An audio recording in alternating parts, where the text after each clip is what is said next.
Coach James Janssen, Jimmy. That's one of the first things that I kind of, as a coach, I trying to balance the relationship with, and talking to him for about 10, 15 minutes is, kind of existing in that coaching space. And for somebody who's grown up in Melbourne, he's a Blackburn local, did too, kind of what it would have been back in those days. But he grew up in the Melbourne space, understands the VJBL culture, the grassroots culture, into the rep culture, into the Big V space and all the pro spaces, and now how it coordinates and correlates into the NCAA. Current associate head coach at Davidson University. If anybody doesn't know Davidson University is pretty famous for a particular player. Is anybody unfamiliar? Number 30. Okay, kind of summarizing it, Steph Curry. So what their club is, what their culture is, it's to say it's world class is kind of an understatement. Many of you guys have coaches have done these clinics before, so we're honored to have Coach Janssen here. This is a combination of our under 18 2s and 3s program at Darebin. It's going to be a heavy emphasis on individual skill components, team play concepts, structures. But without further ado, we're honored to have this world-class education in a volunteer space that we all kind of exist in. So please tune in. Okay, without further ado, Coach Janssen. Thank you. Really appreciate everyone coming out tonight. You really turned the Melbourne weather on for me when I rolled in here tonight. It reminded me of being back around Melbourne, driving around on a Friday night or in the middle of winter to these venues. So as was mentioned, kind of purpose of today is I really want to share with you some different things that we do in our program, particularly in the individual development space, but how that coordinates and how that connects with the more broad stuff of our framework of how we want to play basketball. Question, who was here? My head coach and I did a clinic down here last September. Just show of hands, was anyone here at that clinic? Okay, cool. We'd love to just hear maybe one or two people. Was there anything that you implemented from that clinic we did back in September into your practices and how you coach since then? Anyone? No one? Okay, so I really sucked last time. All right, so hopefully today there'll be some things that, as I said, you're going to be able to kind of incorporate. Maybe it's as a parent with your playing son or daughter, or in small group setting. I'm going to keep stuff probably maybe less than 6 players on the court at once. I know here you're often dealing with just stuff in a half court, maybe having to share the other end with another team. So being able to utilize those spaces a little bit. The other component that I think is really important, just as you think about this stuff in the context of how I coach it, is we practice pretty much every day, okay? We play multiple times a week. We practice every day in season. There is a physical toll that comes with doing a lot of kind of live gameplay, a lot of decision-making type components. And so we do need to do some of these things to build confidence, to make sure that we're staying sharp in what we do and kind of going from there. So from the starting point, what I'd like to do is just set up and show just our basic framework of offense. So you see the whole and you see some of the locations on the floor that we're then going to strip back and show you how the individual elements work. So let's have the blue group up first. Can I have the white team on the baseline against that wall? I just want 5 players on the floor, so one of you can step off for me real quick. Awesome. Okay, so the framework that we play at Davidson from an offensive standpoint is we have 2 forwards that rotate on each other. So I'll get you to play a forward spot for me right now. Can I get you on this low block? You can throw that ball down for me. Okay, let's get our other forward in the dead trail right there. Let's get a guard right there for me. Let's get a guard right there and then a guard in the corner. Okay, I'm fine with the ball to start there. Let's get the ball, let's get that ball out. So just as we go through today, I just wanted to show the framework at which this works from. Now, obviously, all of you probably have a different offensive framework that you think about things. But I think the most important thing when you're coaching stuff, you're adapting ideas, whether it be from these coaching clinics or other education ideas, is just understanding, okay, well, what is the framework? What are the locations on the floor? What's the geography that we're trying to play out of? Okay, so at Davidson, this is our original framework. So we have these 2 forwards. We have our 3 guards that we play from. Okay, that ball goes to the trail. Okay, that ball goes to that dead trail there. We can also pull this player out to the corner. We can pull this player out to the corner. So I call this version of what we do a 4.5 out motion. Okay, a 4.5 out motion. What this means is we can start with a player in, or we can be 5 out. Okay, we can start with a player in, or we can be 5 out. The other important component of this is that when we are 5 out, we always want to get someone in. We always want to get someone in. Okay, so when we're going through all of this, I'll show you different actions out of this, how we build from it all. But this is going to be our framework that we work from. Any questions around spacing ideas? Anything while we're just here? Where do you put the big guy? Where do we put our big guy? So we tend to have 2 forwards that are interchangeable in how we play, okay? So that will be, if we're down here, we've got our trail. Let's get you on this low block. Okay, this ball goes, let's say that ball starts in the wing. Often for us, our quickest of our 2 forwards will be the first one down. Okay, so that's going to be this player here. We like to play with our big player starting in this trail area, okay? Because then they're able to be involved in actions, okay? Often in a transition sense, they may be the one that gets the most rebounds. Now we can push. They're the last one flowing down the floor. So those 2 tend to be our bigger players, okay, or our forwards, with our other 3 being interchangeable. Now, one thing that's funny with that, though, is it doesn't have to be size dependent, right? I think that's really, really important concept. A lot of it is potentially skill set dependent. So my team this coming year is really interesting. We have a 5'11" girl that's playing that spot right there typically for us. We have a 6'2" player right there that's playing that spot, but then our tallest player is playing one of these wing spots. Okay, she's a player, she's actually from Victoria. Charlize Dunn was a center of excellence player, went to a Final Four. She's on WNBA radars for this next year, but she's our longest, tallest player on our team. So it's not an exclusive thing with how we play, but just wanted to give these framework ideas real quick. Okay? I'll get you guys to jump off for me. That's fine. Just show that. Okay. So the next piece I want to go through is the idea of building out an individual workout, or at least the start of an individual workout. So is it, would you have any one brave volunteer to be our starter? Let's get a tall player if I can. Let's go forward. Yeah, let's go you. All right, coming on out. You can bring a ball too. Okay, so when we work out individually or we work out in small groups, one thing that I think is really, really important is having, we call it a be present focus check for your player. What that involves is some coordinated series of skills. Often it's finishing and shooting that they have to do every session as permission to step into the rest of the workout. Okay? What's nice about that is it's got to be basic, right? There's usually not a whole lot involved with it, but they at least know that that's their ability to get, as I said, be present, okay, to compartmentalize, to get to the moment where they are, where their feet are. That's nice and quick, that primes them to get ready for the session. So for us, our be present warm-up is, if you're under the rim, it's just a real quick series of mic-ins. Okay, so you might just go, let's go 6 for me real quick. So one either side. So left, right, boom. We have to make 6 in a row. Okay, just 6 in a row real quick. All right, if they're starting to miss these things or whatnot, okay, then now we have to start thinking about, are they present? What's going on in that space? Okay, we'll stop there. The next version is quick form shots. Okay, so we go from probably about the white line right here. We go form shots. Got to make 6 in a row. So let's just make 3 in a row real quick. Okay, from this space. Not a whole lot of coaching at all involved in this area. If they need coaching through the Be Present warm-up, it shouldn't be your Be Present warm-up. Okay, you should pick different activities to do this. Okay, making sure they're locked in.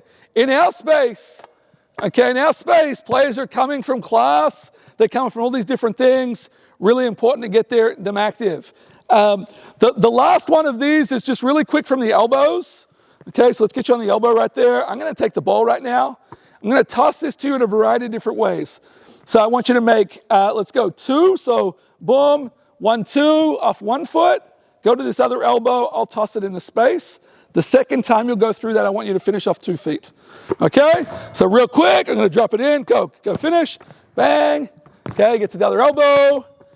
And then adaptive. Okay, throw it to them in a variety of different ways. I want you to still finish that off 1. So let's go back. Let's get there. Go finish this off 1. Just still off 1. Okay, I want you to run through it. Okay, yep. I want you to run through it for me. Here we go. Good. Okay, now go to this other elbow. Second component, I talked about this a lot last time.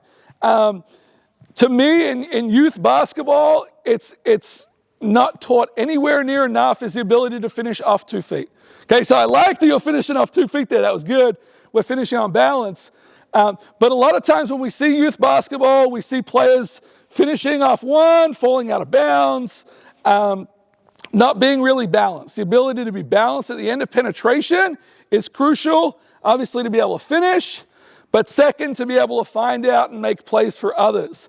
Okay, so for those, I want you to be outside, inside with your feet. So as you're coming down, boom, I want this to be outside, inside, and then you're driving your shoulder through my chin as a defender. So same idea. I'm going to toss that into space.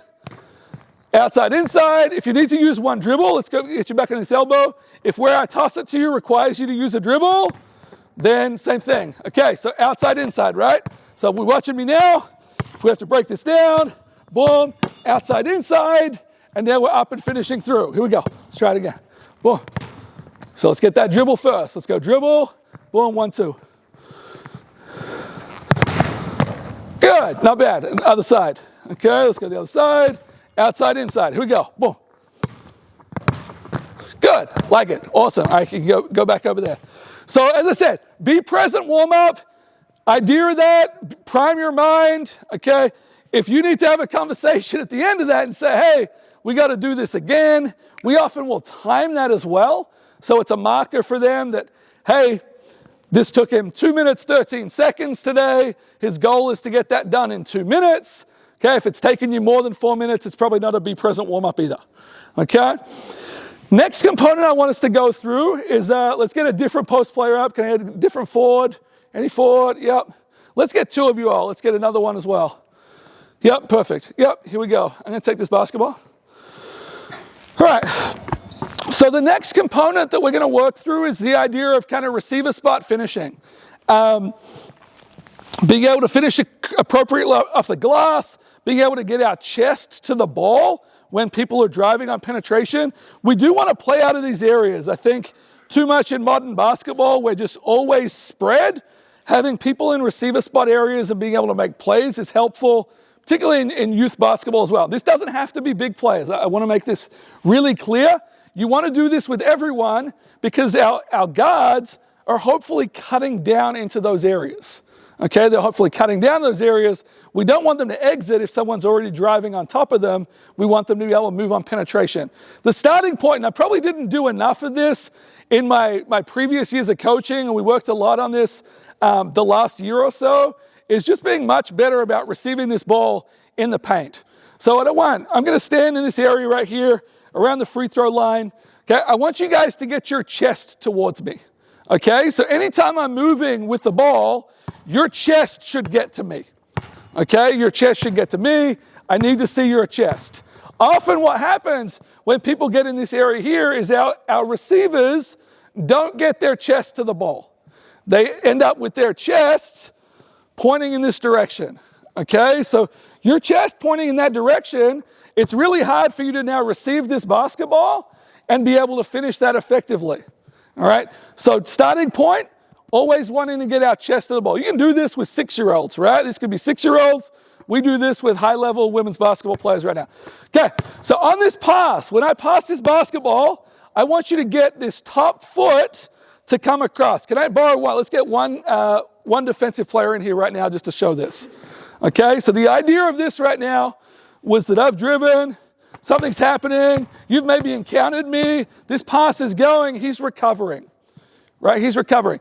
So we need to use what I call this seal step, okay? Seal step. Some people call this closing off, okay, on this receiving, all right? So we're here. Say I'm receiving this basketball. As this ball is on flight, I'm now getting to this point where now I can finish unbothered, all right? We want to talk about, as we go through today, how do we create as many unbothered, okay, no move finishes in the paint as we possibly can? All right, how many no move, unbothered finishes as we possibly can? So starting point there, let's see one for me. Want to see, boom. Okay, very good. All right, let's see this side. Okay, chest to me, boom, perfect. So do we see the importance of getting that foot across, right? Getting that seal step across, not being open. Let's not do that, okay? So let's just show what would happen if you didn't get that seal step across, right? Boom, so now you're there. Now he's in a spot where he's walled up. He's having to shoot that, or he's having to make a move, right? He's having to make a move. We talked about trying to do no move layups, right? Create as many no move layups as we can. The next layered component that I want to this, okay, is the idea that if you do feel bothered, that we have an ability to use what I call a slide dribble, okay? So if this ball passes, boom, we catch this, and you get to a point where you feel like maybe you didn't get quite in front, but you feel like this is pretty contested, then we use this slide dribble to go finish to the other side. Okay, so I'll show one example of it real quick. So if I've received this ball here, I've got my close off, my seal step, boom, slide to the other side, up I go and finish. Okay, up I go and finish. Let's get you back here. Let's see one slide dribble from me. Here we go. Boom. Boom, up we go. We're able to use the backboard as a bit of a guard for us. Let's see one on this side. Let's get that seal step across a little earlier. I want one more on this side for me. Here we go. Seal step a little earlier. Boom. Up we go. Boom, we've got that seal. Okay, so really important. As I said, this could be guards too. Don't only do this with your post players. Our guards are hopefully getting down, cutting into that space. I'll show you how this works a little bit later. But going from these areas. Any questions right now on just this idea of receiver spot finishing right here? Okay, next component real quick. Okay, let's go. Can I get two more forwards? So let's go. Let's get you two here. You guys are going to be in a line just here. One side, one side. Yep, off the court. All right, so the way that we do this, we actually use this as a warm-up drill pre-game. To create some like semi-contested finishing that we'll do in these spaces. So you're the defensive player right now. Okay, you're the defensive player right now. I can pass the ball to either side. Okay, either side. You guys are probably straddling the lane right now. Okay, as I'm moving in, you might be moving in a step as well. But I do, as in moving in towards the rim a little bit. Okay, but I do want to see your chests. Right, I do want to see your chests. Okay, so playing out of this is a live contest right now. It's one shot only. Okay, it's one shot only. The person that shoots the ball now becomes this player right here. Okay, the next two come on. Understood? Okay, all right, let's see this drill. Here we go. Boom. Get there. Good seal step. Nice. Here we go. Next up. Yep. If he shoots the ball, he's on. Yep, here we go. Boom. Good. Nice seal step. Good. Here we go. Next on. Okay, variety of different passes too. Doesn't always have to be the same thing. Provide this variety. Next on. Let's get up to the white line for me. Good. Okay, great. I'm very glad that happened. Okay, very glad that happened. All right.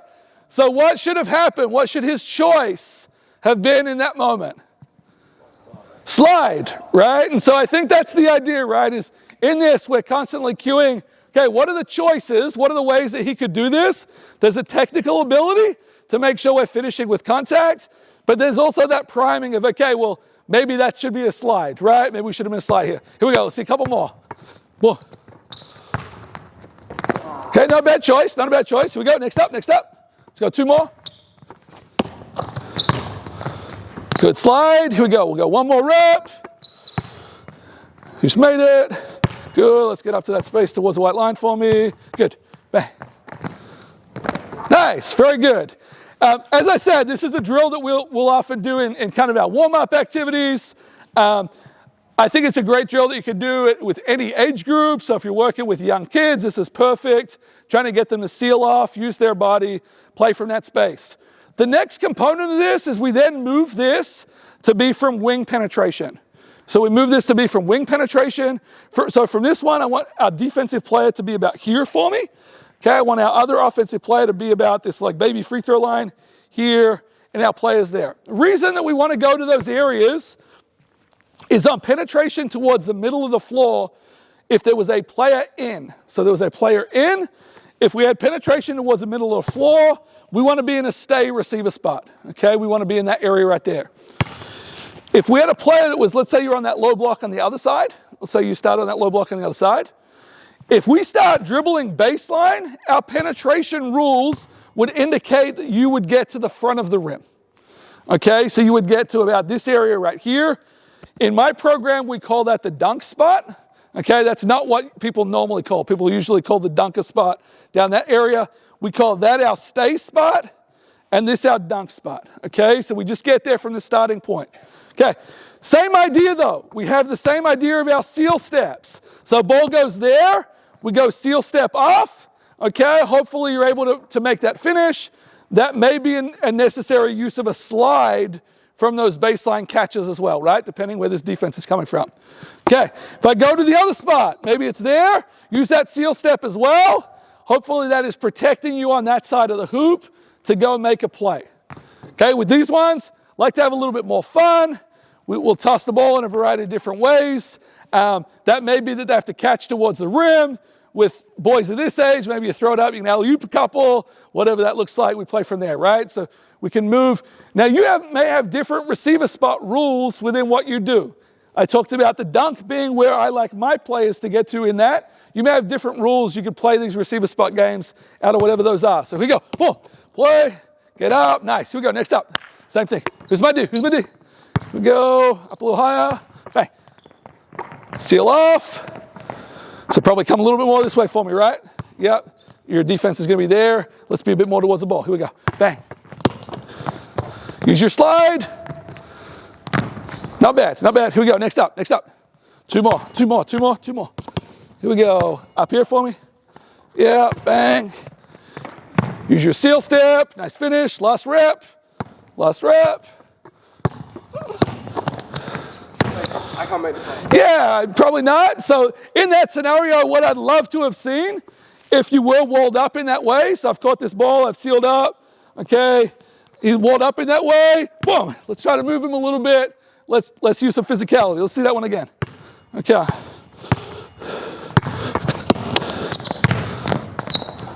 Okay, nice job, good. Now, different age groups, different players, depending on the length, how good of defenders they are, you may want to move them up further or down further, whatever you want that to look like, depending how contested you want your finishes to be. We'll usually play out of games with that. So a pregame scenario, we might just be like, I need 10 as my whole team. In a setting like this, where we got all these guys, we'd probably be like, all right, let's go first to 3. Okay, first play to 3. Other part of this that's really important, I guess we're seeing in the NBA playoffs right now that people don't really like to call fouls in the NBA playoffs right now, but the ability to have foul discipline in this situation. So I would heavily punish if I was to make this pass, and then our boy here just like hacks that one and fouled. We don't want that. So that foul discipline, we talk about no slap downs being really important, but being physical with our chests and using our length as being a kind of nice benefit to a drill like this as well. Any questions on our kind of receiver spot finishing? No? All right, so next component, we're going to stay with post play right now real quick, and then we're going to move from there. Let's go. Can I have you be my passer real quick? I'm going to use you. The rest of you guys can kind of step off for a moment. Okay, so balls at the top. Let's get you we call this area the moon. Okay, so this kind of free throw area here. Let's get you to just the very top of that for me. Get you on the low block. Okay, so get you in that space. So one area that I think is heavily undertaught in youth basketball and basketball in general right now is around the idea of post play. and that this can be anyone, okay? This can be anyone that does this, but that they're trying to use angles, and they're trying to maximize their positioning on this space that creates what I would call perturbations to the rest of the defense, okay? It would disrupt the rest of the defense. If you're posting hard here, okay, that may require someone else to be involved on keeping an eye on what's going on here, okay? If we're able to do that, we're generating long closeouts in other areas of the floor, or we're creating delays in their ability to guard those actions that then lead to good things happening, okay? So what I see too much of is, let's get back to our original framework, and I have the white team, let's get a guard right there for me, let's just get 2 guards over there, right? Okay, so our original framework, so let's say that ball started over here for me, okay? He was posting, maybe he was doing a good job, the ball didn't go there, the ball goes there. I see a lot of people just stopping, okay, right? It would probably be coming, you just be like, oh, I've done my job, I get to watch for a little bit, right? We want to keep engaging this action, okay? We want to keep engaging this action because if we can get our defenders from this backside to be a little bit worried about what's going on, that creates really good things. All right, you 3 can step off for me. Okay, so this series next, I call this our duck in, smash in series. Duck in, smash in series.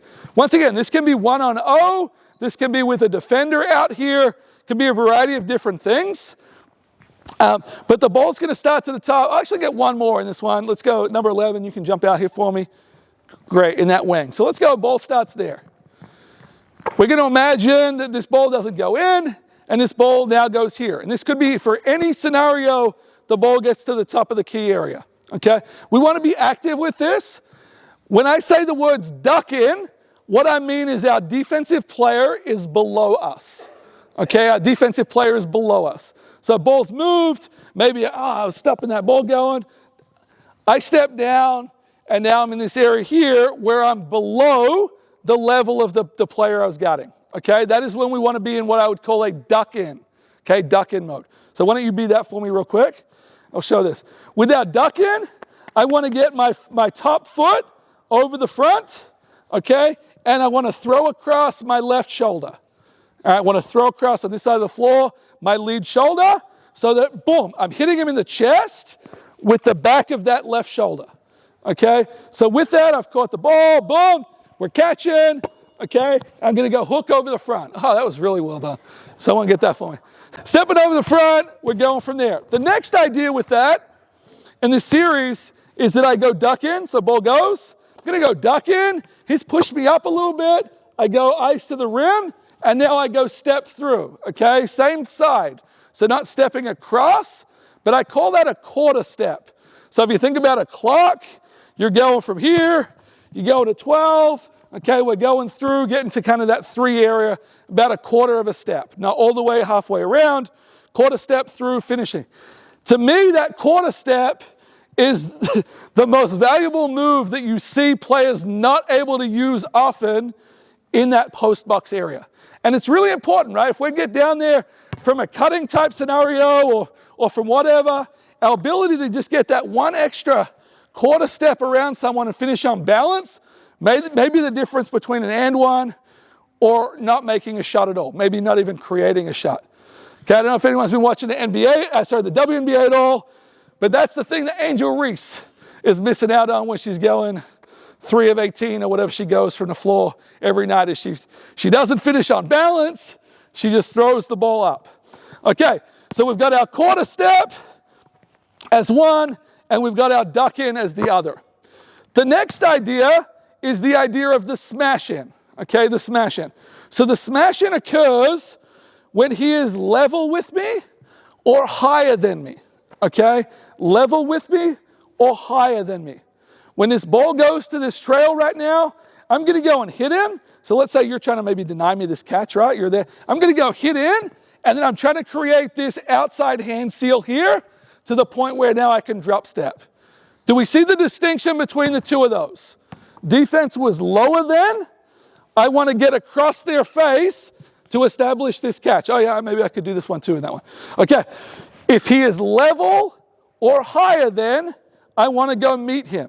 Okay, I want to go meet him in this scenario. Okay, so in that scenario, boom, hit him in the chest, get this outside hand. Is that another one of our no move layups? Right, we talked about that. Okay, trying to create as many no move layups as we can.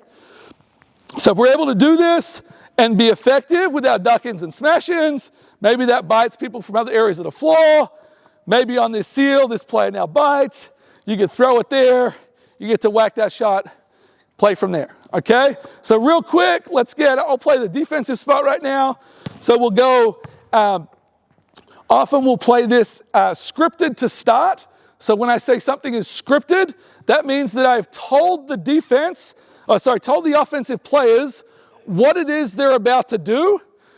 But as a coach or as an additional player, we generate that look for them. I think scripted is a really, really important part that's missed in a lot of different trainings. People either go on zero, okay, so there's not the look there's not the manipulating around the body, or they go straight to live with decision making.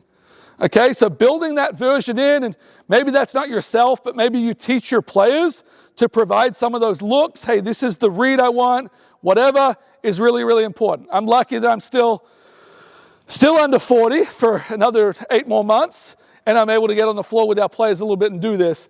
But as this ball moves, right, I say this is a scripted duck-in, right? So scripted duck-in, I want you throwing that arm across my, yep. So let's just get this arm up, okay, to receive.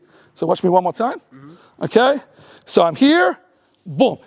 Okay, I'm getting this arm up, we're creating that space. I'm now able to catch, go in about hook, at least the ball didn't get stuck that time. All right, so we're going scripted duck-in. Here we go, boom. There, receive, go hook over the front. Good, let's go one more of those. Often we'll do 3 at a time with the scripted stuff. Here we go, duck in, boom, good, up and over. Okay, for some reason this hook shot is something players really struggle with, even at the college level, to be able to go over the front. Once you really kind of generate that force, okay, really elevate for me up, and don't turn to face the rim. Here we go, boom, up from the side, go from there. So let's try to get this foot down. So if I go on this catch, all right, so if I go on this catch, when I catch this, I'm going left down, right, boom, left down, and I'm really pushing off my right. Okay, cool, all right, let's see one. Here we go, boom. Good, nice, not bad. All right, next version, okay, I'll say this is a scripted quarter step. So what do we got here? Ball goes to the top, we come across, boom, ball comes, let's get those hands up, right? Don't worry about being down here. Okay, I like to make this joke a little bit. So I got some players, will do the exact same thing, right? They're always doing this. And I'm like, why are you trying to grab people's behinds? What do you do? Get your hands up out of there. So we'll just call them gropers. We'll just say, all right, stop being a groper. Okay, start actually playing. Okay, let's get our hands up. We want the ball. So ball's over here. All right, let's go. Boom, up we go. And then so on this quarter step one, going to be here, we're up, and we're going to go quarter step and finish around. All right, here we go. So I push you up, good, cross, push you up, boom, one more. Love that. Very good. See one more just like that. Boom. Okay, excellent. All right, last one, we're going scripted smash in. So I'm higher than, ball goes. Okay, come smash me in. Okay, good. And then don't get skinny.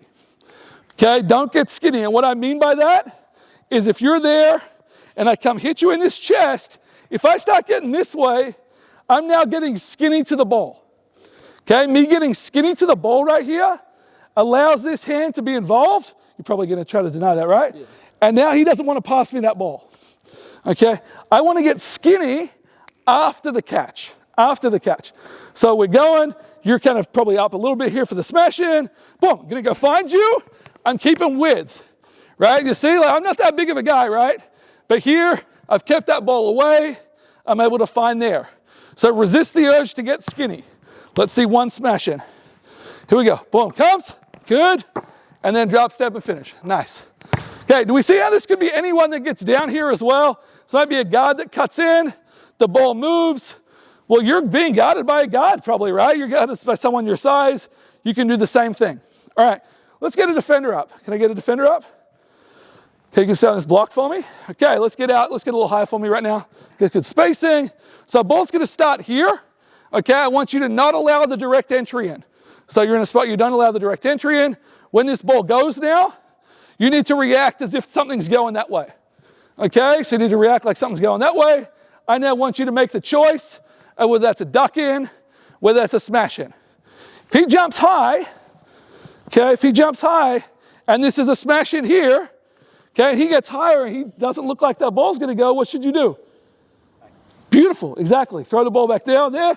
Keep your feet moving. Throw that ball in. Now we can go finish, okay? So combining this level together, obviously we can add defenders on this as we go, right? So let's start on that block for me. Start on the block for me. Yep. All right, here we go. Let's see one.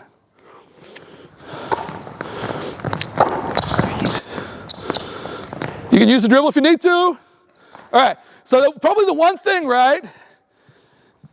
Does anyone have any feedback for him on that one? On the initial, was that a duck in or a smash in? What do we have? I don't even know. Yeah, okay, so that's a good question, right? So it's got to be one or the other, right? It's got to be one or the other, okay? Did I try to get across the front of him, or did I try to move him in that direction to create side of the hoop? Okay, the second part is like, that was just too soft, right? That was just too soft. Yeah, okay, all right. Okay, he needed to provide more physicality in that. Okay, needed to provide more physicality. Like if you want that ball, like you're trying to score this thing, right? Okay, all right, let's see one. Here we go. Boom. Get off. Boom. Okay, get across. Okay, so one thing, if we go across his face, okay, if we get across his face, okay, I want you to continue going this way. So if that ball's here, I've gone across his face. Okay, let's keep going the direction we're going in general. Okay, get in that way. If I go smash in, okay, so smash in, I've worked him up. Okay, that's the time I want to use this side of the hoop. All right, let's do one more rep. It's the last thing we'll do on this one. Here we go. Boom, good, nice. Use your dribble. All right, not bad. All right, quick round of applause for him. Nice job. Okay, you guys just step up. Any questions real quick about that kind of post stuff right there? So the idea of the duck-ins, the smash-ins, okay, the initial receiver spot stuff. Any questions? When you talk to the junior athletes about that smash, the physicality, is there a phrase that you know, how hard can you hit? Because something I've tried to equate it to is like rucking. Yeah. Like how much you guys ruck, you know, for a jump ball to equate it to the AFL? Is there trying to get kids, you can hit them.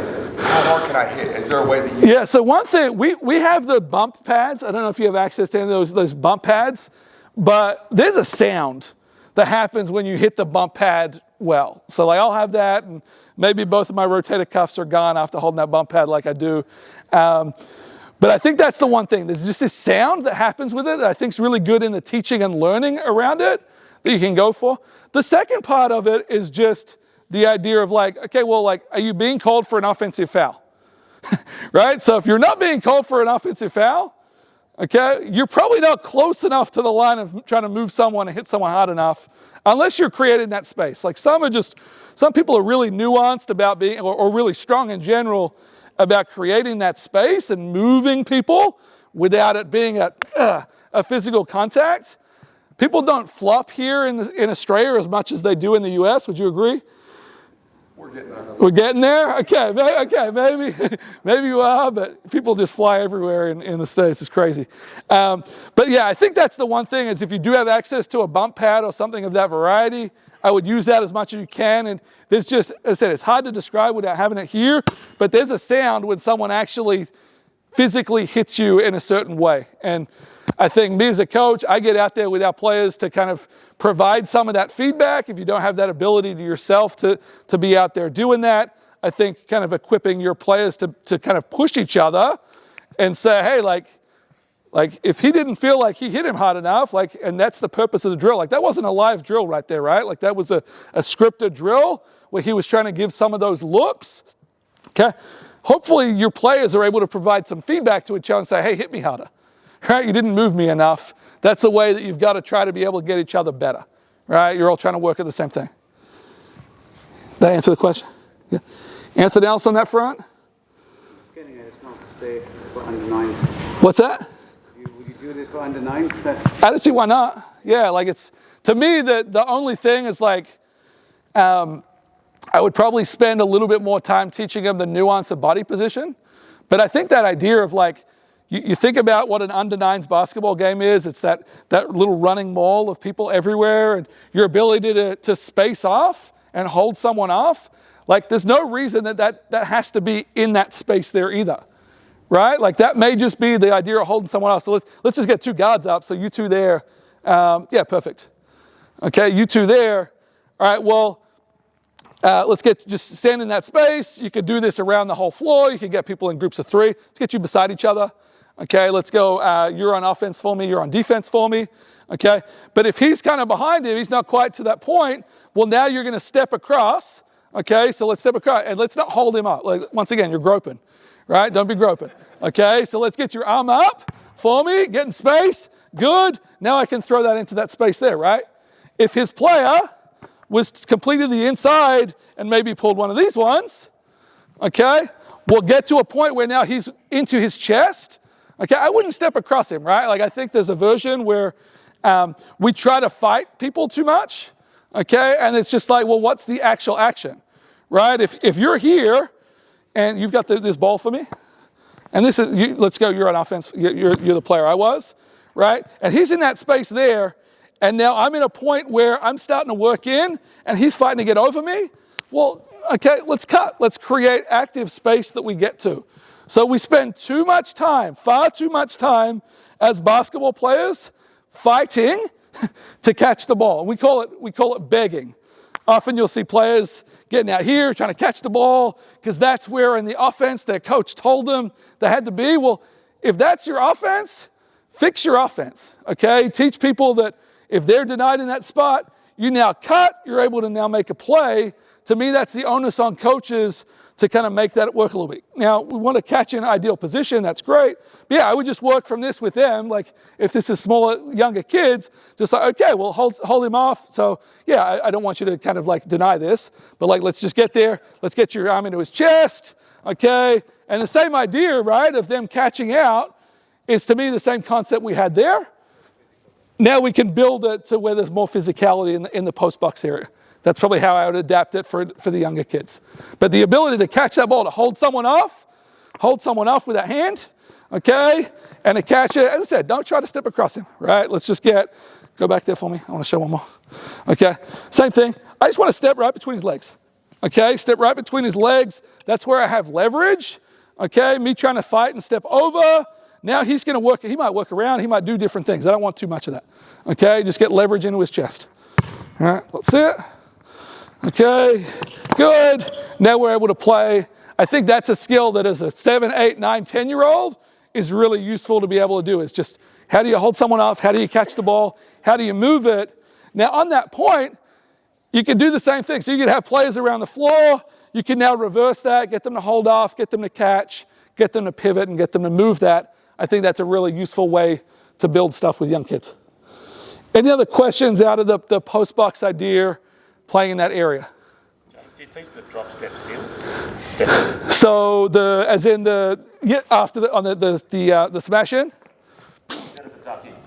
Yeah, so what I like, so if you're here for me, okay, and the ball's in the top, so we've talked about the ball being in the top, okay, you're kind of equal to me, right? So you're probably denying with this hand, right? If I'm here on this catch, I'll teach them to drop this step, okay, and then go finish no move. Okay, the other part of this too is let's get you on this wing. Okay, is this stuff still applies from our initial post-up? I didn't show the initial post-up because to me I could spend 2 hours on teaching what I like out of this initial post-up. But we do teach, like if we're able to get down the floor, okay, I've run down the floor, boom. Okay, you're a little lower for me, just get a little lower. Okay, I come down, my defender's there. I always want to try to get under. I want to try to get under my player. Okay, you're now trying to stop me catching the ball. Try to stop me catching the ball. Now I'm going to still work up. I'll try to get this low hand seal. Maybe I'd use my slide dribble right there. But trying to generate as many no move finishes as I possibly can. That initial seal drop step area is what I really like our players to work through. Any other questions on that front? Yeah. I was just picking up the point before about the physicality. Yeah. Something that I'm finding interesting is like the psychology edge that you're creating. Because some of the younger kids, if you do that kind of physicality, you can start to actually get the game from the psychology side of that you're present.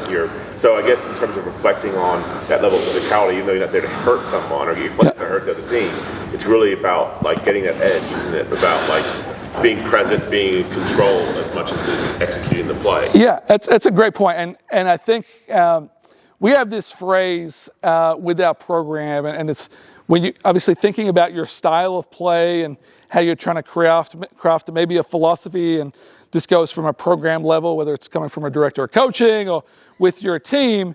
I think thinking about what the idea of how you want to play like is really important, right? You want to play unselfish, you want to move the ball. But I think the other part of it is like, what should it feel like to play against your team? Okay, right? Like, what does it feel like for the Eltham Wildcats to play against a Darebin Phoenix team?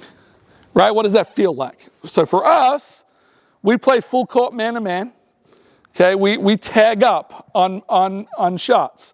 So what that means is we're matched immediately to the player that we're guarding at that point in time. So it should feel, when you play a Davidson team, from your offensive lens, that it's really, really hard for us to advance the ball, that there's always someone physically guarding us. And in the half court, we switch a lot of things. Okay, so it should feel like you never have numbers advantages. Okay, you should never have numbers advantages against us. You should only have maybe a positional mismatch advantage. Okay, so that's what we want that to look like. On the offensive side, when we're on offense and the other team's on defense, we want them to feel like they're constantly in a blender. Okay, we want them to feel like they're on their heels from the start of a possession. Okay, and that things never quite stop. Okay, that when we bring two players together, they're going to separate in a way that now if I wasn't fully clued in to what I was doing in that action, well, now I've got to look at the rim or an open three or someone else to help. That now means we have to find an extra pass, right? So I think that's a really interesting way to think about it, or interesting framework, is from that lens of what should it feel like, right? And so my argument would be it should feel like I'm getting hit, okay, and having space taken away from me as a defender if you're playing against our team in that low block area. Okay, but basketball by nature is a physical game. Okay, you want to be as close to the edge of things being fouls as you can. Not dirty, right? Like, I'm not talking dirty, I'm not talking any of that stuff. But from a clean standpoint, there should be as much physicality as you're allowed to get away with. Okay, to create space on the floor for where you want to be. I think that's really important. And I think that's the benefit. Like in Australia, a lot of these kids, who plays AFL here? Anyone play AFL or played AFL? Few? Yeah, right? Like, so there's a version where, like, when you look at the colleges in the States that bring Australian players across, their physicality, their toughness, those are usually the things that are said as being top of the list as benefits of how they play. Like, think of a Delhi, right? A Matthew Dellavedova who's playing with physicality, even though not great size. Okay, you think on the men's side of maybe players in the past, like the Aaron Baineses of the world or Bogut's or those kind of things. Like, there's a physicality that they always played with, really important. Any additional questions on the post-buck stuff? No? All right. Let's go. Let's get you guys off real quick. And what I'll do, can I just get, you can stay on 42. Yep. And let's get two other guards for me. Let's just go get a couple of guards because you guys haven't done as much. All right. Once you're in the trail area right here. Okay. Once you're in the trail area. And some of this I'm going to talk about is, you can be in that trail area too. Is some of the things I maybe learned a little bit in the last year since I presented at one of these. And I think we talked a lot at that time, and to recap for those that weren't here the last time, we talked a lot about playing off your catch, okay? So every time you catch the ball on the perimeter, so let's say 11, I got you at the top right there, just dead trail, dead middle, okay, ready to look at this rim. For everything to be kind of in a shot-ready position, okay, that you're able to shoot the ball on the catch. Okay, so every catch, I want you to be in a spot where, boom, this ball moves to you, that I'm ready to shoot that thing, and having relatively consistent footwork about what that looks like. Now, there are varieties of how you might want to catch that ball. I'm not too crazy about, like, everyone has to catch this certain way or whatever, but I want to see whatever you do in most catch and shoot situations be as consistent as they possibly can, right? So if we're just shooting in the backyard, or if I'm just passing to you as a rebounder and you're catching here, it should be super, super consistent with how you catch that ball and want to shoot a wide open catch and shoot shot, okay? So we talk about that catch and shoot, and the reason why I like that being the idea is this is a shot drive choice. So every time you catch the ball, it is a choice between whether I should shoot it or I should drive it, okay? Now, the one distinction I want to make, which I think is a way I've adapted this a little bit, is the idea that if the ball has come from inside out, it is more often a shot than a drive, okay? So if it's inside out. So what I mean by that, maybe there's been penetration, okay? I find that out. That is very consistently a shot drive choice, okay? The other version, which I think is an interesting way to teach kids to play a little bit, is the idea of, I call it a stampede catch, okay? I call it a stampede catch, or the idea that you've made a pre-catch drive decision, okay? This is a little bit dangerous territory, and I'll explain why I think it's dangerous territory. Because way too often in youth basketball, we don't catch to shoot enough. Is that still the case today? Yeah, okay. We've got to encourage players way more to shoot these balls on catches, okay? Way, way, way more. It is staggering the number of players I've had come through our program that were not three-point shooters in junior levels of basketball. We're talking the very upper levels of Australian basketball. We're not three-point shooters that just purely because we encourage them to catch the ball consistently and let that thing fly became highly consistent three-point shooters that opened up things to their game. Okay, so even if it's something with youth basketball players, and as you go, like we're talking about 9-year-olds and that kind of thing, okay, well, yeah, that catch and shoot might be in these areas here. That may not be out on the three-point line. But we have to encourage our players to shoot when they're open way more. Okay, so that's the caveat to this stampede catch, which I just wanted to show. So the idea of this, I'll demonstrate one, and hopefully I don't do an Achilles doing this. But, all right. So with our stampede catch, so the example that we may see with this one, we talked about our framework at the start, where we had our low block down. Maybe this is my trailing big, where I've coming down, and now we catch this ball, and this is a pre-catch drive decision. So maybe my defender, let's say you're my defender right here. Maybe you've run to load up and guard the ball a little bit more. Okay, the ball's there, right? So maybe you've like seen it. You're maybe chest to the ball or something, loaded up. Now I see this. This isn't necessarily always going to be a catch to shoot if it's outside to outside, perimeter to perimeter. But I may make this pre-catch drive decision where, boom, now I'm playing and I'm able to attack. Remember, I got a receiver down there, which we went through at the start. So that stampede catch. Okay.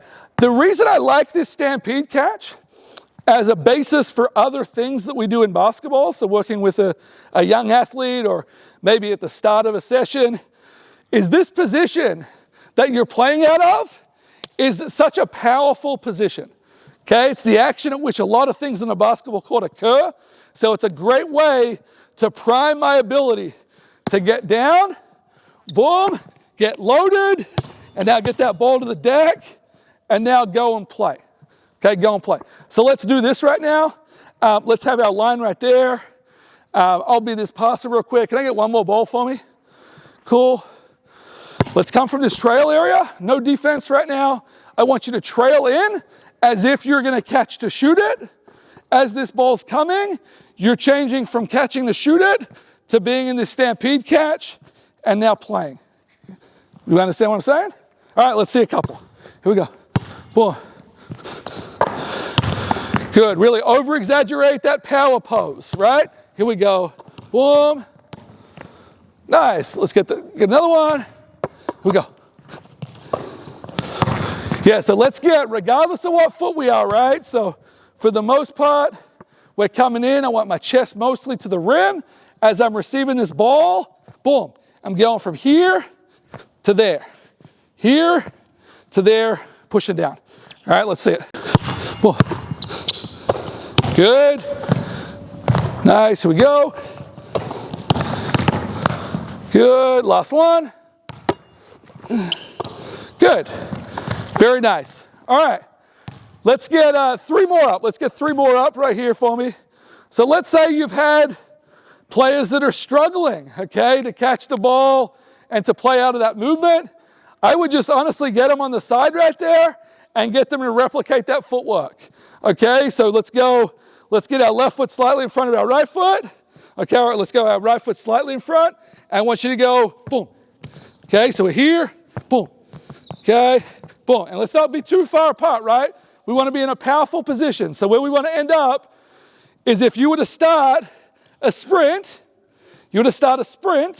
that's where I want you to end up in this. Okay, so we're in that spot, boom. Okay, right? We're in that spot where we're starting a sprint. Now we're going to receive the ball from both sides, so make sure they can do it both feet. So let's see if we can do that on the other side. Boom. Okay, and get down low, almost like you're about to dribble that ball for me. Here we go. Good. One more time. All right, awesome, cool. Can I get now, I want a offensive defensive player right here for me. And let's get an offensive defensive post down here. Okay, offensive defensive post down here. You can step off, you're good. Cool. All right, I've got this basketball. Okay, so now to the framework that we were working on before. Let's say you're at the trail area. This has been transitioned. If you want to have a player dribble the ball up the side, you can. We're looking at the post. Maybe you're like biting in, right? So I want this to be like, everything right now is you've got a foot on the elbow. Okay, so people will kind of gap this a lot. Play defense from here. I want you to dead middle trail. Okay, dead mid. So yep, come down the middle of the floor. Okay, so what I want right now, you're looking to seal.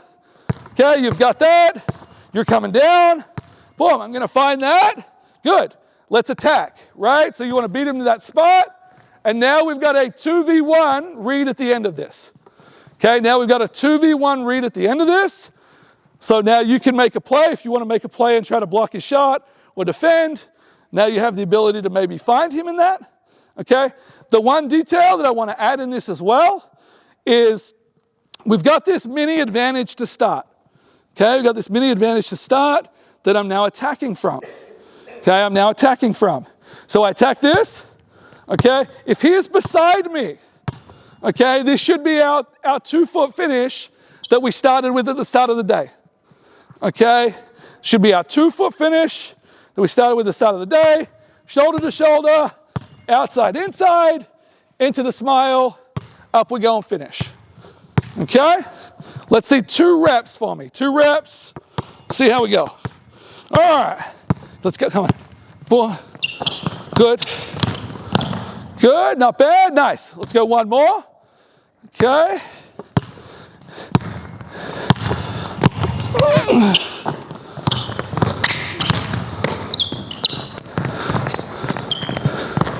All right, okay, good. I appreciate that we saw that.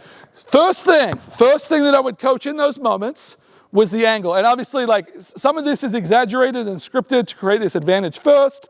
We can play a lot of live stuff out of this action too, with 3 people here. Okay, so maybe this doesn't happen. We could throw it in, we could play. Okay, but what I would love to have seen, okay, did you feel yourself on those drives, on this catch, driving there? Right? Okay, that allowed him to be able to sever the floor, okay, to take floor away from me. Okay, on offense is all about maximizing space when you're off the ball, creating maximum space, okay, and then taking space away from your defensive player. Okay, so we talked about in this low block area, him going and finding and taking space away from his player. The same thing would apply on dribble penetration. Okay, so on this catch, boom here, you want to attack the floor and you want to get into his body. Okay, you want to get into his body as much as possible we've seen this a lot when you look at the NBA playoffs right now. The Jalen Brunsons of the world, the Sheas of the world, really good about severing the floor, severing angles, taking angles away from players and getting to those areas. In women's basketball, Caitlin Clark's really good about taking that space away, and Kelsey Plum is really good about taking that space away from players. So we want to take the space away. Okay, the second part, okay, that we saw in that second one was we drove. Okay, we got down here and we got a little bit stuck, right? Okay, we need to keep moving off the basketball. Okay, need to keep moving off the basketball. And that actually brings me perfectly, great segue to the next skill that I wanted to talk about. Okay, the next skill that I wanted to talk about. Let's go, in this moment, can I please have, we'll just go guards right now. So can I have 3 sets of guards? Okay, so I need 6 players up, so 3 white, 3 blue. Okay, let's get 1 more white up, maybe someone that hasn't been on yet. Cool. Awesome. All right, so let's go this. Let's get blue will be on offense for me. So I want you to be right here for me. Okay, I want 1 and 2 over there. Cool. White, I want you on defense. Okay, white, I want you on defense. All right. So this version now that we're going to talk about is the idea of a dribble post-up. Okay, a dribble post-up. And this can come out of a variety of different ways. We'll do dribble handoffs to get down there. But we talk a lot in basketball about our ability to get paint touches. Have people heard of that term before? Trying to get paint touches, okay, try to get penetration, try to get areas in the paint that we're trying to get to, right? So one way to do that is to drive the ball there, okay? Another way to do that is for us to cut into that space and pass the ball there. Another way to do that would be to post entry, okay? Some people make post entry very difficult, okay? They have schemes around not allowing you to get the ball in there. What might be an example, boys, of a scheme for you to not throw the ball into the post? What's that? A zone? Yeah, maybe. What about a man-to-man? Like, what would be a man-to-man defensive scheme or setup? Yeah?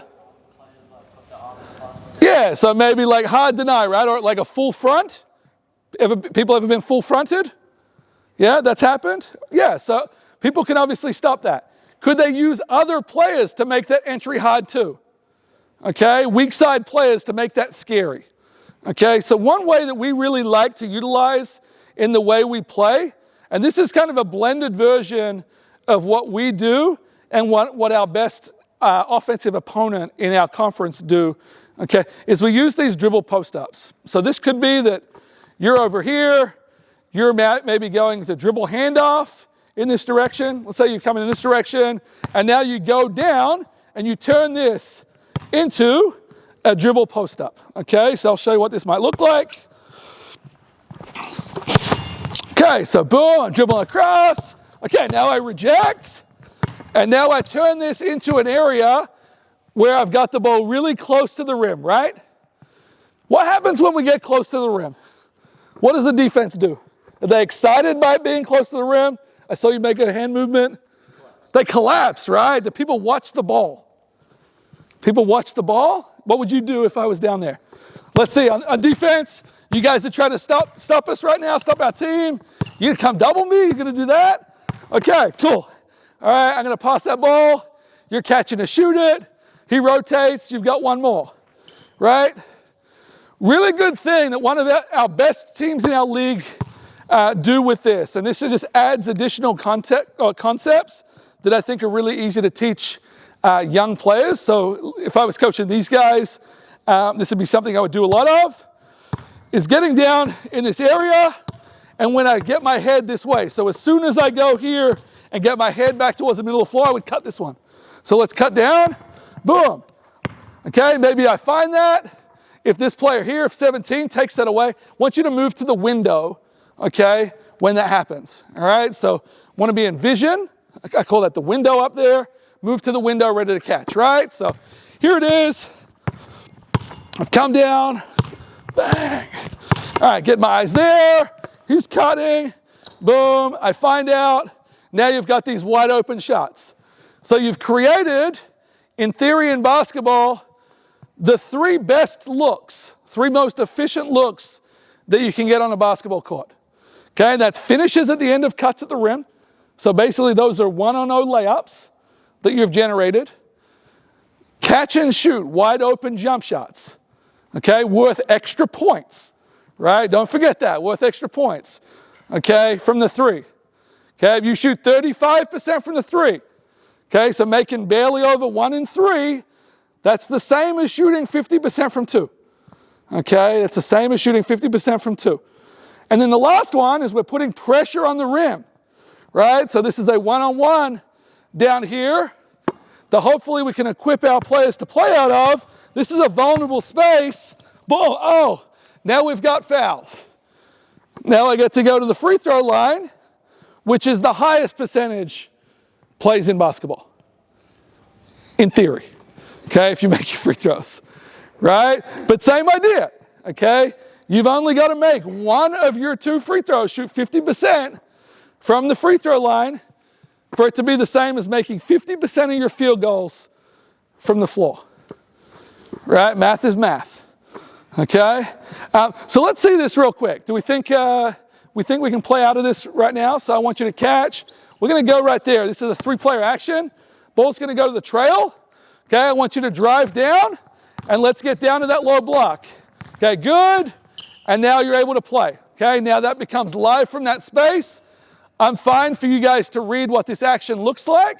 Okay, if he does whatever. You guys on defense, you can talk. Why don't we do this? Get together with your team for 20 seconds. I want a little strategy. I want some plan. And then we're going to play 3 possessions each out of this. 3 possessions each will coach you up.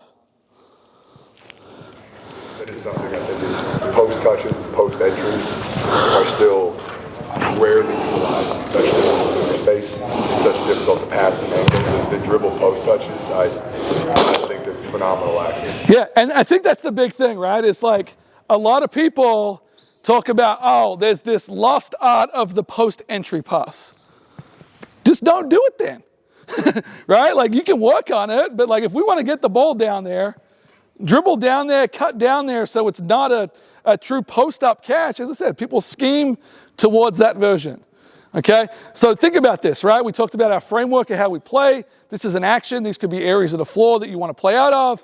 I'll start with the ball right here. I'm going to reverse the ball. I need you to allow him to go that direction. So don't completely cut the floor, but you don't have to give him a layup. If you get a layup, you get a layup, okay? You can go score, okay? What we're going to do, we're going to do 3 reps with blue, okay, with each of you in a different spot. So do 1 rep, you go, next rep, you're there, next rep, you're there. Then we're going to go, white team is going to do 3 reps. Good with that? All right, here we go, bang, play.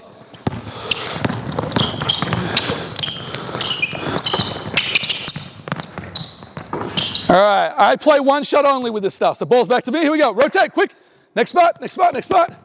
Be there. Ball's in, go, bang.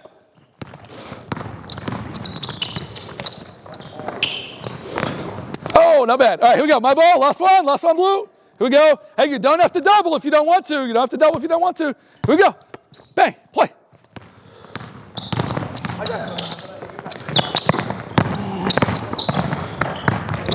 All right.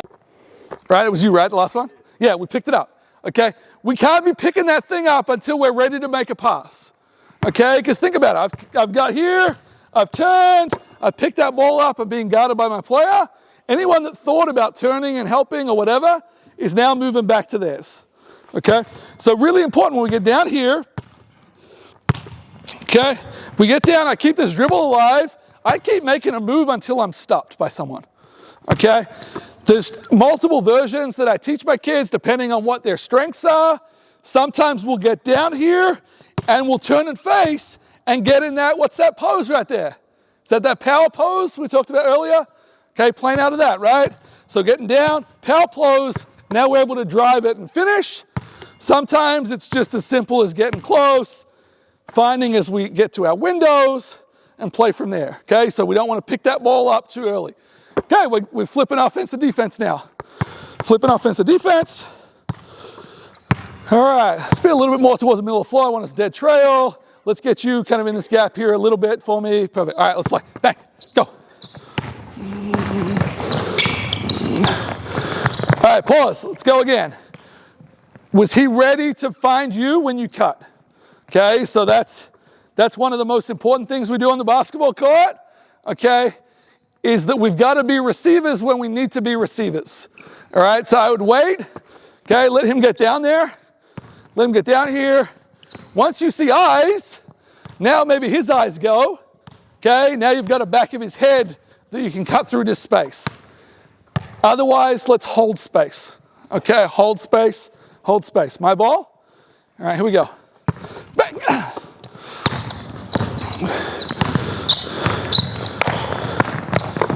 Keep playing, keep playing. Nice attack. Good, I like that.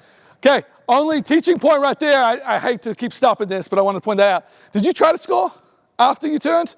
Right, yeah, like, so once we get down here, as I said, we're not necessarily trying to score on this one, but once I get down here, boom, okay, let's go take his space a little bit. Let's go play. All right, rotate. We're too nice. We're too nice. All right, here we go. Bang. Good. Try to score. Try to score. Good. Keep playing, keep playing, keep playing, keep playing. All right, let's recreate that. Can I get you on that low block? You got the ball? Okay, 11, you cut. You are on the low block, right? 42, you're on the low block? Yep. So you cut. Okay, you shaped up, right? Remember, every catch on the perimeter should be at first, and we've taken more people away, so maybe that would have been a one more pass. But this should be a shot drive choice, okay, on this catch. All right, so on this one, you're either shooting that thing, boom, or maybe we're driving and attacking. Maybe you would have moved the other way. Maybe I attack middle. We've got our receiver spots, okay, but we don't want these dead catches. Okay, I would have called that a dead, no advantage catch. Okay, we're back to neutral and playing again. Let's go, same group. Same group. All right, bang, let's go.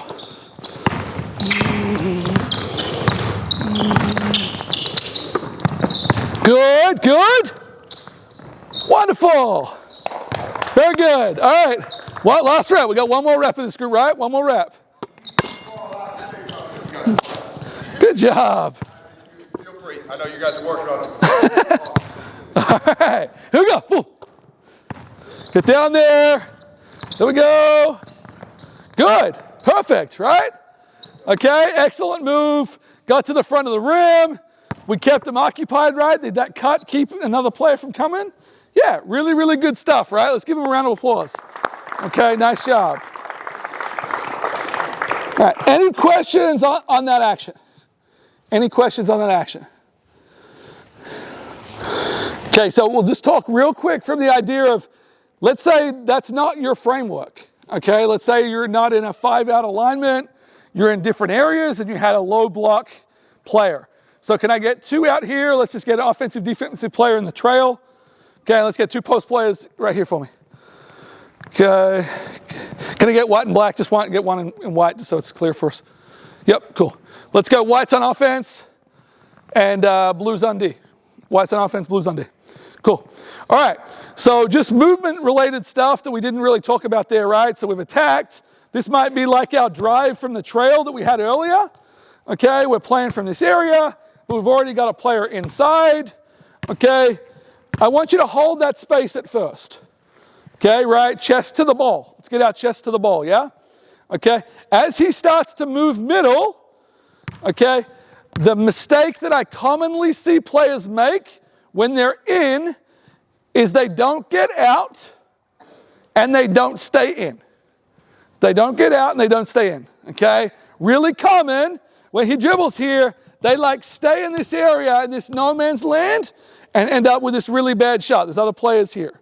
Okay, so you got to do one of the two things. If you've started in, I would not get out. Okay, I would stay in and move on penetration. So as he moves towards the middle, we would be doing what I call a loop.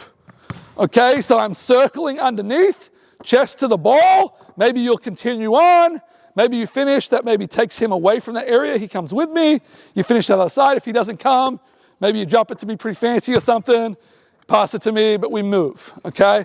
But notice how there's so many different ways that what you do, that those receiver spots are the crux of how to play, okay? And I think that draws back. We talked about the 9-year-olds, but understanding as young kids just simply how to move with the basketball and as the ball moves, to me, that's all you need to really be teaching them in addition to those skills, okay? The ball goes here, I create space for the ball, okay? It can be as simple as that, okay?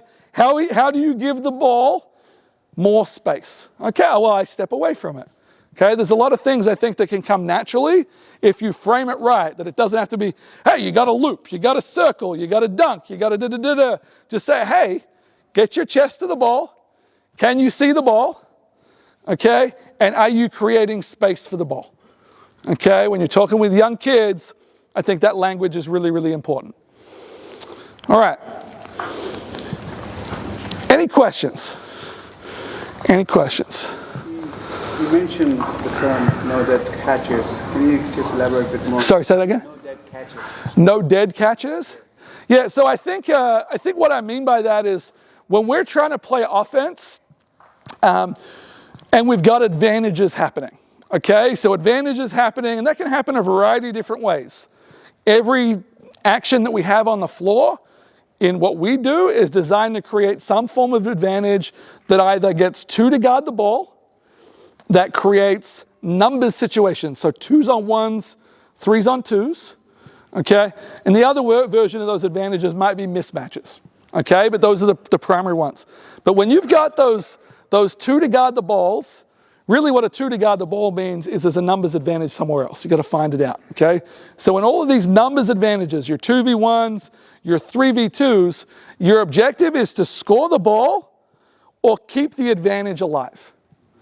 Okay, keep the advantage alive. So when I say a dead catch, what I mean by that is you've caught the ball and done nothing with it, and now we're back to neutral again. Okay, so our numbers advantage of being a 2v1 is now gone. That becomes a 2v2.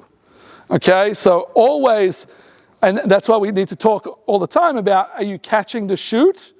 Okay, because every one of those catches are shot drive choices because we want to then attack again. We saw that one after we coached that. He did a phenomenal job of driving that to the rim, okay, and getting a score because he had that mini advantage, that long closeout that then generated the next thing. So we talked, remember what I said about the what it feels like, feeling like you're in a blender? Okay, that's that idea that constantly that numbers advantage doesn't end. And the only way it ends should be with us scoring the ball or getting a good shot at the rim, a layup, or hopefully a wide open catch and shoot jump shot. Yeah, so that's what I mean by the dead catch. Any other questions?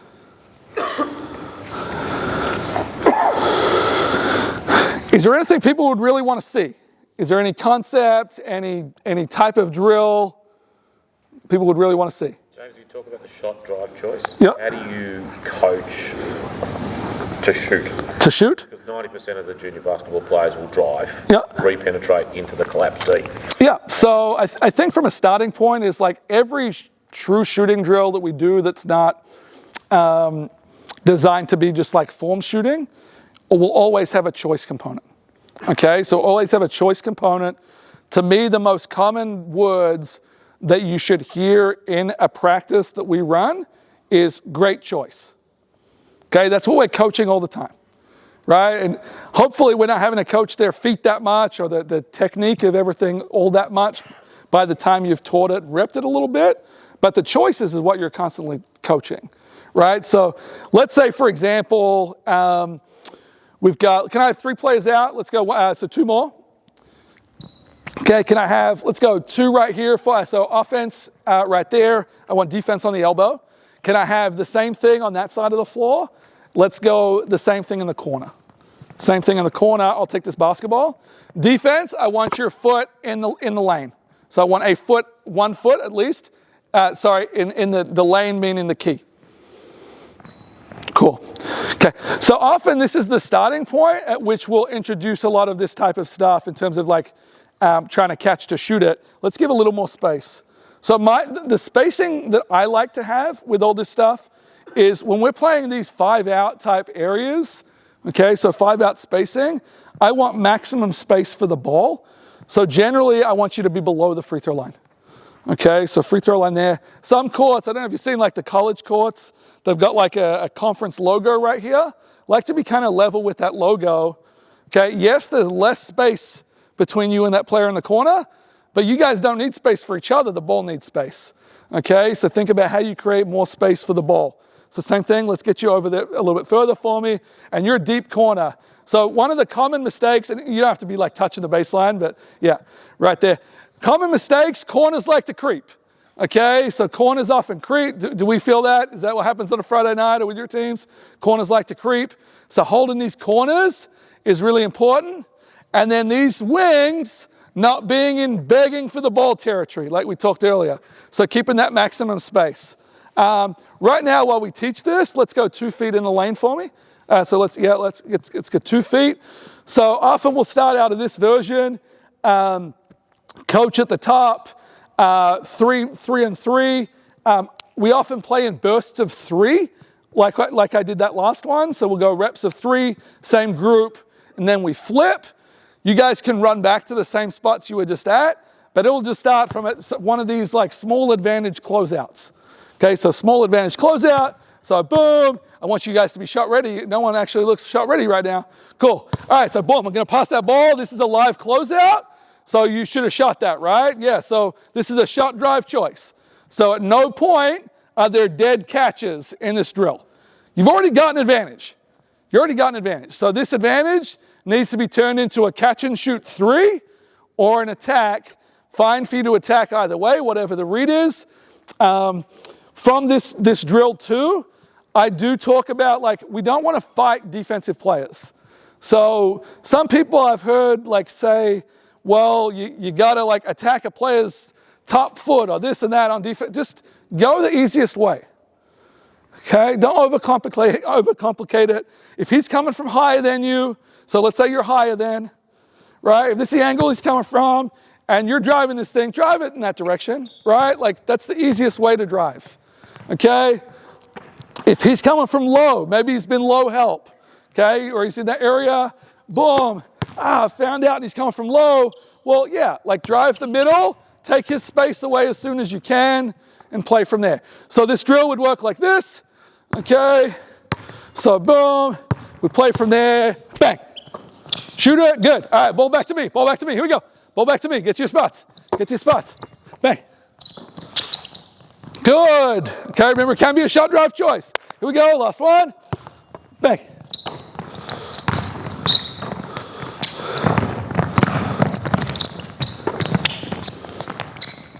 Good. Okay, keep playing, generate that. Nice job. Really nice job. All right. So I think the version of that is what we usually start with that is you score by your good choices. Okay, so we're playing a burst of 3. If you made a good choice, and that good choice as you start could be coach directed, right? That might be, I say, good choice. That's 1 point to you.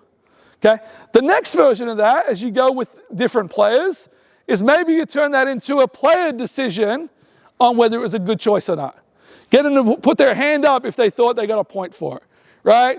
Did you make a good read? Or as you shot that ball, you're like, kind of should have drove that one.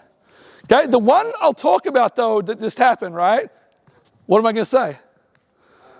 I probably should go all the way. Yeah, maybe like no one stopped you, right? No one stopped you, okay?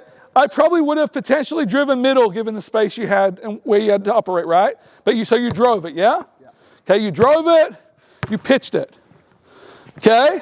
He repenetrated space. That was good. Were you in? Were you in at that point? No, then I spaced out. Yeah, but were you in? Yeah. Right? You were in, right? So as he was penetrating on that, I would just stay in. Okay? I would be a receiver in that moment because you weren't a receiver out here yet, right? So if you're not going to be a receiver at 3, be a receiver at 2. Okay? Because what happens now is like you were in this space. I think he drove. He was kind of on his back, right? You're on the back. You'd kind of helped. You'd kind of been caught here. Like this pass right here with a seal step, Okay, that's 2 points, so that's those free throws. Okay, so when people are in, encourage them to be ready to stay in and move. Particularly our guards like to get out. Now, if there's time, if the ball's moving, get out. Steph Curry, obviously Davidson College's favorite, became famous for getting out, right? For getting out, from penetrating and getting out. Does anyone know what they call that cut that he does to get out? Do you know, Dane? Either the Curry cut or the exit cut. Yeah, so he calls it a peekaboo. Okay, he calls it a peekaboo, right? So he's come in, he does it, and he's like, all right, peekaboo. Here I go, here I am. So that's what he calls it. Yeah, obviously people could call it the Curry exit cut. Getting out is a big thing, but I love that part. So that's probably how initially I would start that. Now, you don't have to have 3 players on the floor, right? This could start if you're working with younger kids or whatever. Just like, hey, get a foot on the block, right? Get a foot on the block for me. Boom, it's just you two, right? Just you two. Boom, live closeout. Okay, preparing to shoot. And now I think the version is you can move where their starting point is. So if you're like, hey, they need more space to be able to have a better distribution of shooting versus not. If you're the passer, you're in control of how quickly that ball gets there, right? Okay, so now it becomes a drive. Okay, we're able to generate these things from like not a crazy live situation, but I would start a lot of practices that way. If that's going to be a basis of like, all right, how do we catch to shoot? This should be your shooting drill. Okay, there's only so much use for catching and shooting with no one coming. Okay, just manipulate the space that's needed for this to be a shot. And the way I like to do it is it should be a shot probably 2 out of every 3 times. Okay, if you're trying to generate shooting and you're trying to encourage that to be the case, you want to give them that where it is a shot more times than not. Cool? Yeah? What if you don't have good shooter in the team? If you don't have good shooters? You'll do 5 out or you do something else? Yeah, so I think you still want to encourage spacing, and I think the question is, what part of development are you with those players? I would still try to encourage them to try to shoot the ball. Okay, if they're development athletes, and I think, once again, there's elements of spacing where you don't want that to happen, but to me, too many people put the handcuffs on too many players of being like, well, like, you don't shoot it quite well enough. We don't want you to shoot that shot. Just encourage them to shoot that shot. Hopefully encourage them to shoot it a bit more. The other part is like, and I think the secondary idea of that is like, you playing a Saturday, you're playing a Friday night. Does he know that he doesn't shoot the ball?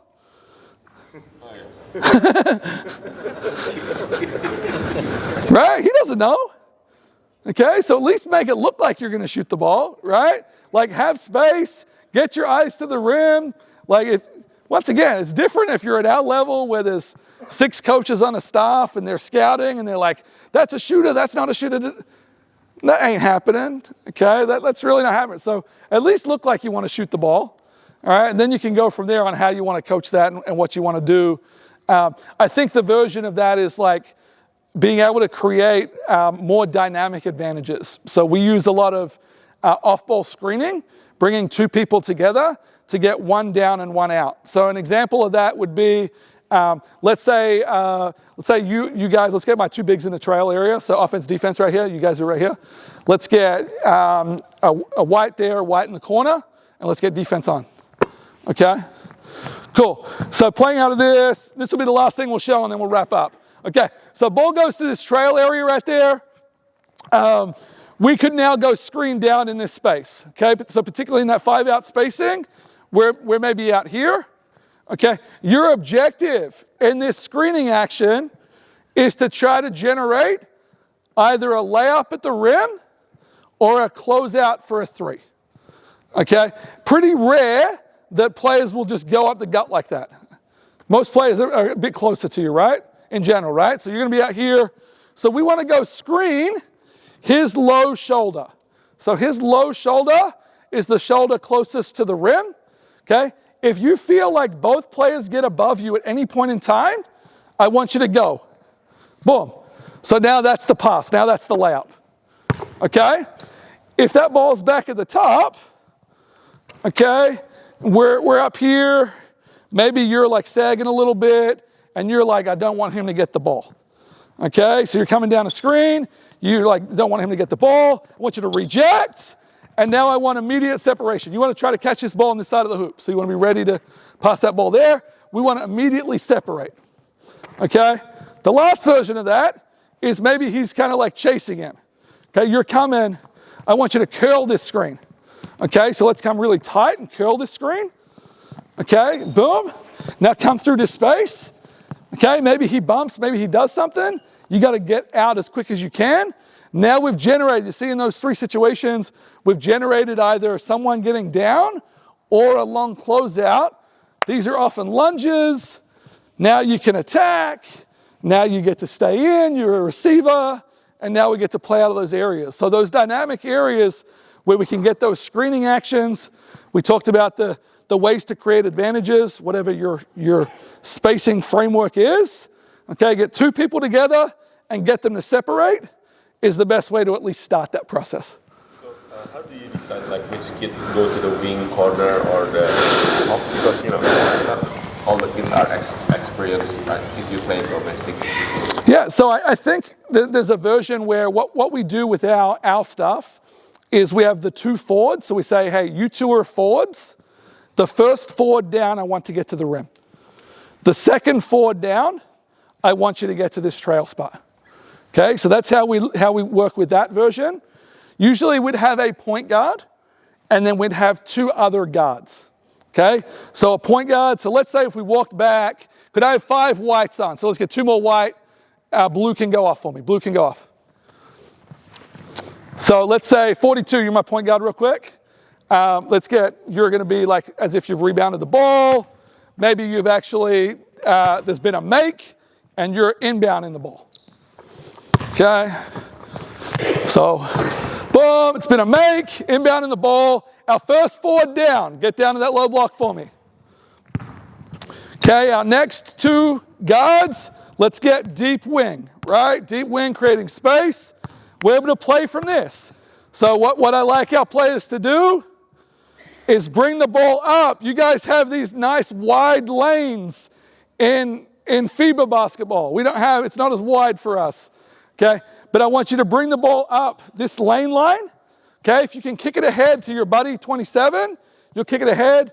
You're trailing in for me. You're going to always come into this trail area, okay? So you can kick it ahead. He could look in. If you've passed it, I want you to go that side. You could go corner or there. You could talk to each other.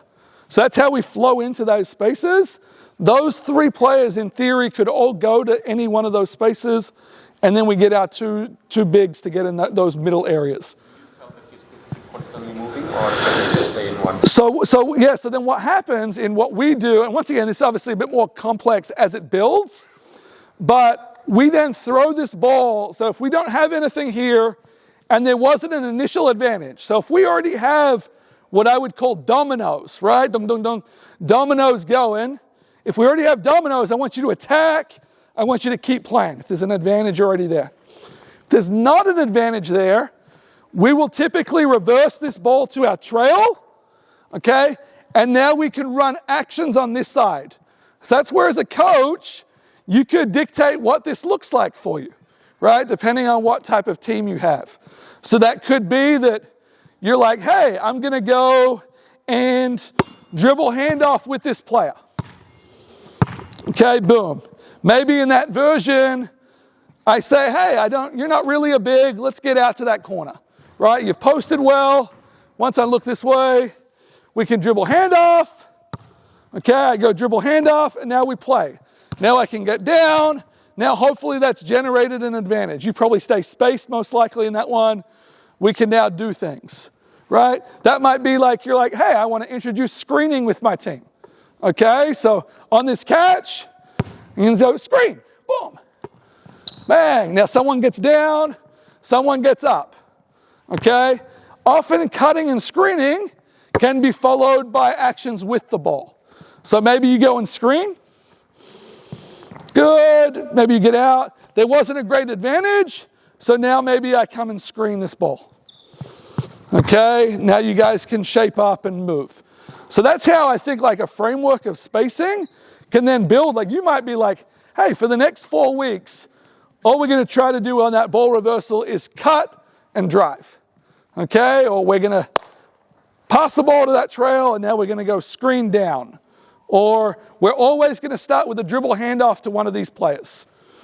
Or when this ball comes here, we're going to look this way, and now we're going to come this direction, okay?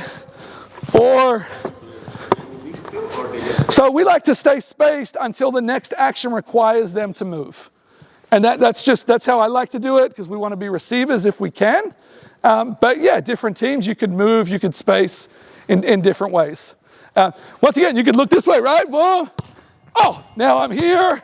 Now I have my dribble post up. Oh, now he cuts, now he moves in those windows of that framework we talked about earlier. Sorry, what's that? Yep. How many rebounders goes to the offensive glass? So as I said, we tag up, which means we send 5 people to be matched with their players that get in these areas.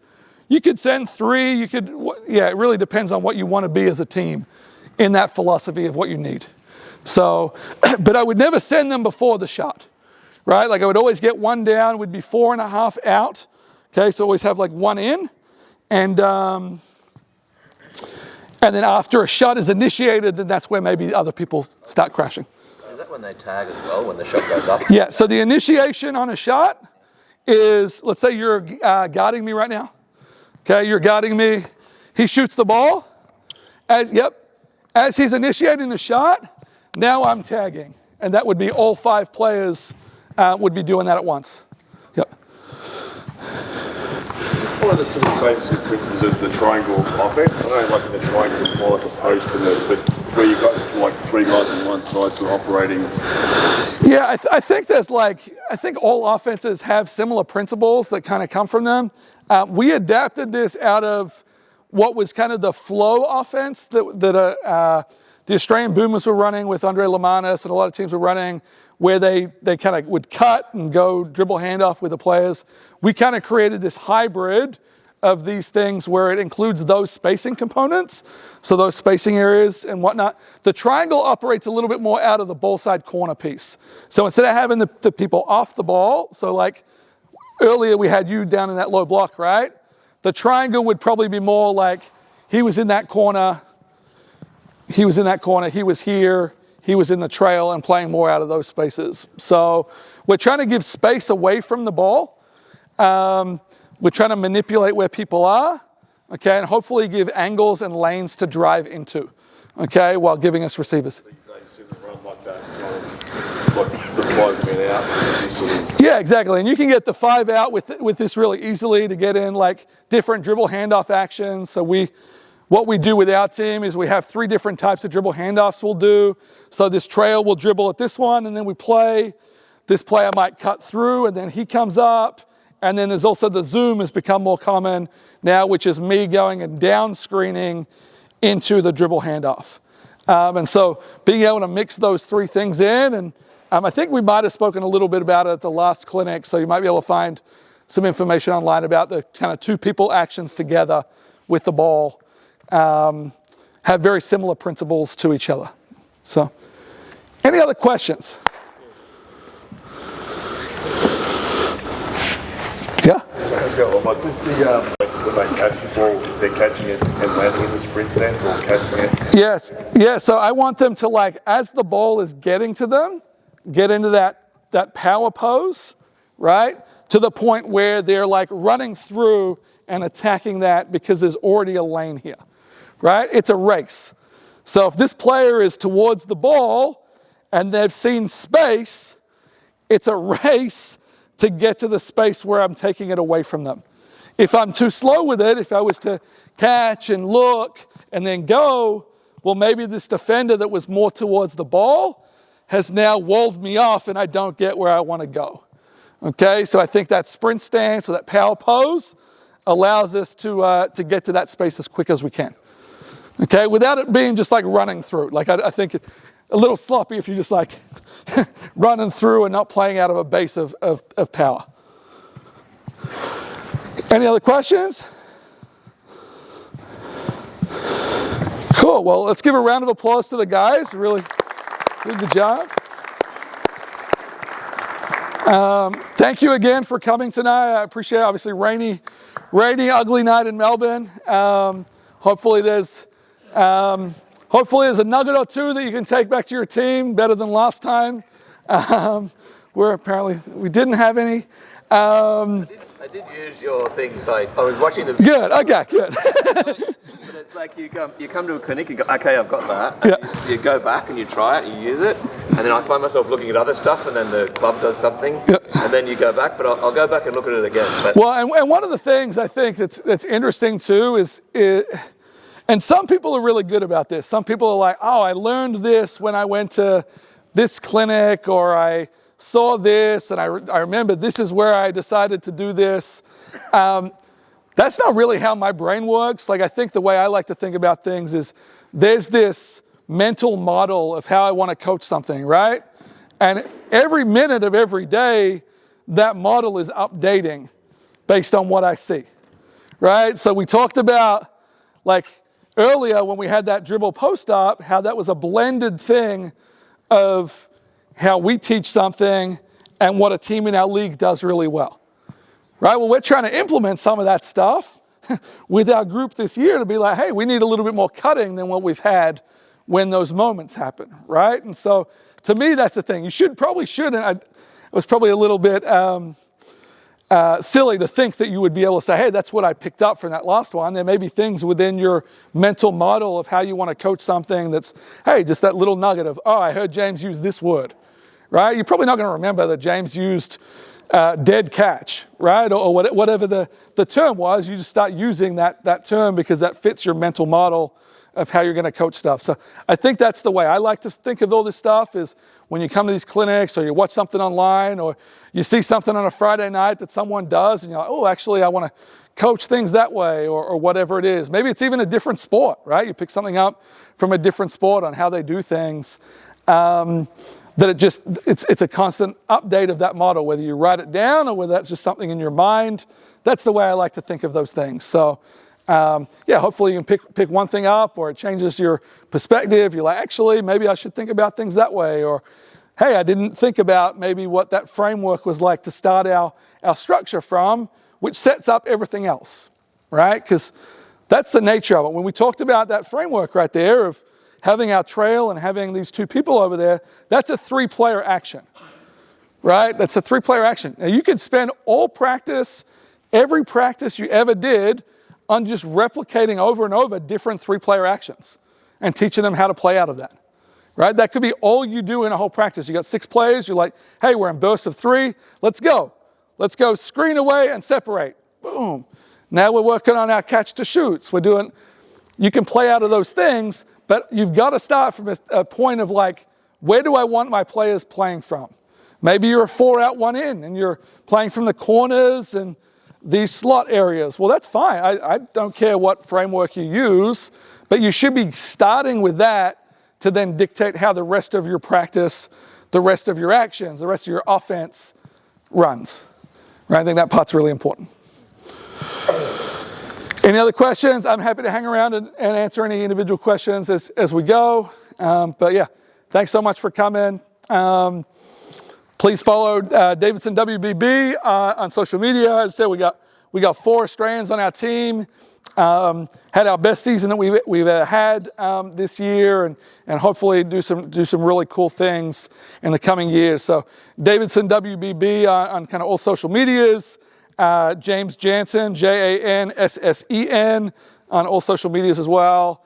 And if you go to the Davidson College Women's Basketball website, you click on the staff. My email address is there as well. Feel free to shoot through any email questions you've got, or if it's, hey, I want to see some film of something, what does that look like? We share practice film, we share practice templates, we do all that kind of stuff as well. So happy to share. Kind of on Australian basketball scope. You see 4 Australians coming across. You're piecing together a team of almost international talent. It's, what's special about these 4 players? They come from, I'm an immigrant here. I'm now a resident of Australia. I've seen the American space. But what's it about these 4 that stand out? Yeah, so the 4 that we had, so right now I think I've had maybe 12 Australians in my time in the States. I just finished 8th year at Davidson. And I think the thing that's been really nice, and Davidson's a highly academic institution, so we do have to compete with kind of the Ivy League schools, the Harvard. I don't know if people have seen the news about Harvard recently, but they may not be able to get international students in. So,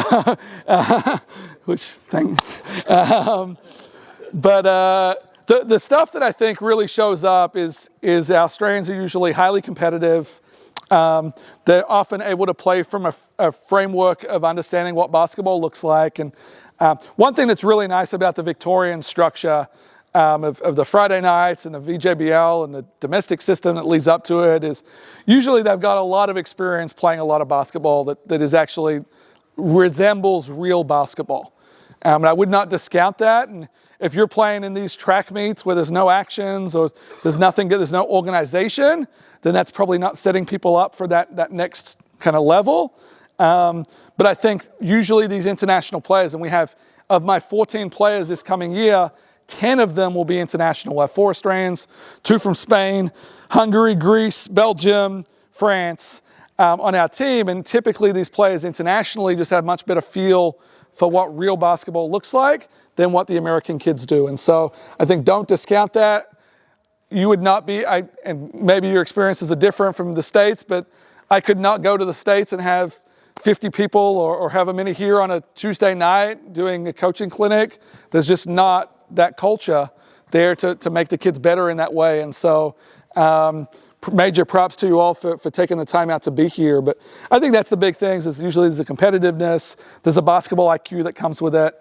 Like the fact that these guys right then who had not really, and maybe there's some of the themes are similar to what you do, but terminology different. Like we just ran a bit of a practice there, right? Like we had some things that maybe we taught you some stuff or we were able to put you through some stuff. The fact that I could do that with a bunch of 15, 16-year-old dudes on a Tuesday night, like that's pretty cool. Okay, they're able to do that. That would not have happened in Charlotte, North Carolina, I don't think. So yeah, long-winded answer. Yeah. Appreciate it. Coach, thank you for your time. Yeah, thank you. Appreciate you guys.